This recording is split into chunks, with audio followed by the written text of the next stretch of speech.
کہ اگر حکومت نے یہ امپیکٹ جو آئی پی پیز کے معاہدے پورے ختم نہیں ہوئے اور اس کا امپیکٹ بجلی کے بلوں میں نہیں آیا تو ہم عوام سے رائے لینے جا رہے ہیں کہ ہم بل ادا نہیں کریں گے، اور لوگوں سے ہم پوچھیں گے کہ اگر آپ اس کے لیے تیار ہیں تو پھر ہم قدم اٹھائیں گے۔ تو ہمارا یہ پورا عمل جاری ہے، لیکن میں اس میں آپ کو یہ ضرور کہنا چاہتا ہوں کہ جماعت اسلامی اگر یہ تحریک لے کر نہیں چل رہی ہوتی تو یہ 5 آئی پی پیز کا کوئی سوچ سکتا تھا کہ ان سے بات ہوتی؟ اور یہ جو پنجاب میں صرف انہوں نے 14 روپے 2 مہینے بجلی کے بل کم کیے تھے تو وہ بھی اس پریشر میں کیے تھے نا، پولیٹیکل پریشر ہوتا ہے تو یہ لوگ کچھ کرتے ہیں نا، باقی کون پوچھ رہا ہے؟ کسی پولیٹیکل پارٹی کو پاکستان کے عوام کے بجلی کے بلوں کا کوئی پریشانی ہے؟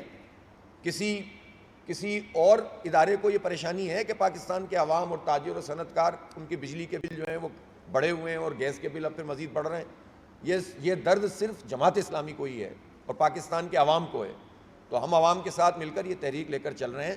ہم ظاہر ہے وہ لوگ نہیں ہیں کہ جائیں ہنگامہ کریں اور آ جائیں، تو یہ تو ہم نہیں کریں گے۔ ہم ایک سنجیدہ جماعت ہیں، ہم دھرنے بھی دیں گے، احتجاج بھی کریں گے، مذاکرات بھی کریں گے، ریلیف چاہتے ہیں اور یہ ریلیف ملنا شروع ہوا ہے۔ ٹھیک ہے، آٹے میں نمک کے برابر ہے، لیکن ہم یہ نہیں ہے کہ ہم ہر چیز ڈینائل موڈ میں چلے جائیں کہ کوئی چیز اگر ٹھیک بھی ہو رہی ہے تو کہتے ہیں نہیں صاحب ٹھیک نہیں ہو رہی۔ ہم یہ سمجھتے ہیں کہ یہ پیش رفت ہے، اس کا کریڈٹ پاکستان کے عوام کو جاتا ہے، جماعت اسلامی کے ورکرز کو جاتا ہے، اور ہم اس کا تعاقب جاری رکھیں گے، اور اللہ نے چاہا تو پاکستان کے عوام کو مزید ریلیف دلوائیں گے انشاءاللہ۔ ایک پولیٹیکل پارٹی کیا کرے گی؟ جلسہ کرے گی، احتجاج کرے گی، دھرنا دے گی، مظاہرے کرے گی اور بات چیت کرے گی، اور اپنا پوری ڈیٹیل میں ورکنگ کر کے حکومت سے کو سامنے پیش کرے گی۔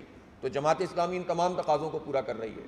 ہم صرف سیاسی پولیٹیکل پوائنٹ اسکورنگ کر کے بھاگتے نہیں ہیں، غائب نہیں ہو جاتے، موجود رہتے ہیں الحمدللہ۔ جی، کارکنوں کے ساتھ موجود رہتے ہیں۔ نہیں، افسوسناک ہے، اور بہت سارے اس میں مسئلے ہیں۔ ایک تو جو وکٹ اس طرح کی بنائی گئی ہے وہ، دوسرا یہ کہ ٹیم کی سلیکشن سے لے کر پوری ایک مطلب ظاہر پورا مسئلہ کلیتاً دیکھنے کی ضرورت ہے۔ جس کا جو کام ہے ان لوگوں کو سپرد ہونا چاہیے۔ اب ہمارے آج کل یہ نقوی صاحب ہی ہیں، آپ بتائیے نقوی صاحب کیا کیا کریں؟ ایک بیچارہ نقوی کیا کیا کرے؟ تو اس لیے جو ہے وہ ان کو خود ہی چاہیے کہ وہ اب تو اعلان کریں، بلکہ ان کو بجائے اس کے کہ مطالبہ زور پکڑے انہیں استعفیٰ دینا چاہیے، اور یہ پاکستان بورڈ اور پاکستان کرکٹ کا سنجیدگی سے نوٹس لینا چاہیے، اور پاکستان کو ایک بہت اچھے کپتان کی ضرورت ہے۔ بار بار یہ بات کہہ رہا ہوں، مسئلہ یہ ہوتا ہے کہ آپ اگر ٹھیک بات کریں تو لوگ اس کو بھی زبانوں، نسلوں، برادریوں، قوموں پہ لے جاتے ہیں۔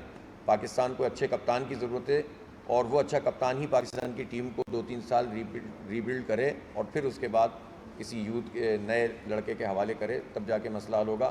بہرحال پورا انفراسٹرکچر، پوری مینجمنٹ، کمیٹیز، بورڈ، یہ سارے ذمہ دار ہیں اس بات کے، اور یہ بہت افسوسناک ہے کہ جو کچھ ہو رہا ہے۔ چاہے ایک پروسیس ہے کسی بھی پارٹی کو بین کرنے کا پاکستان میں آئینی طور پر، کیا اس پروسیس کو اڈاپٹ کیا گیا ہے؟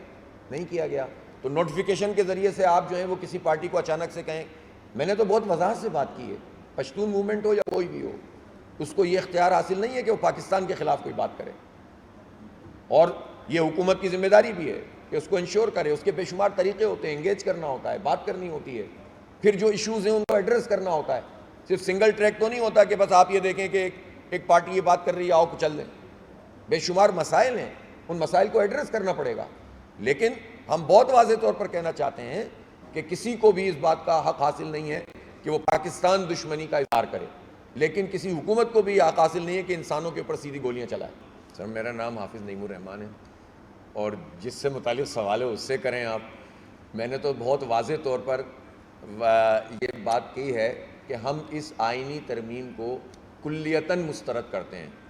اس مسودہ یہ تو لائن ہی وہ ہے جس سے حکومت اپنے مفادات حاصل کرنا چاہتی ہے، ہم کلیتاً مسترد کرتے ہیں۔ پہلے فائز عیسیٰ صاحب چلے جائیں، سیٹ اپ بن جائے، اس کے بعد اگر انہیں آئینی عدالت بنانی ہے تو اتفاق رائے پیدا کریں پہلے، پھر اس کے بعد پارلیمانی کارروائی شروع کریں۔